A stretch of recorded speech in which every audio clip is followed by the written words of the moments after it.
ใจก็เดินหนีไป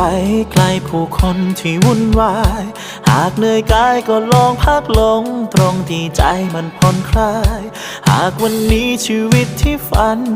มันยังไม่เป็นดังใจไม่เป็นไรค่อยเริ่มกันใหม่พรุ่งนี้ออกเดินทางไปบนถนนหาตัวตนที่เรามีว่าวันนี้ชีวิตที่ดีมันมีความสุขอยู่จริงไหมสิ่งที่ใจเราไขว่คว้าได้มาเพราะถูกใจหรือเพียงหวังให้ใครต่อใครเขาถูกใจทิ้งมันไปก่อนตอนที่ใจหวังในบางครั้งความคาดหวังก็ทำให้เรานั้นทุกข์ใจวางมันไป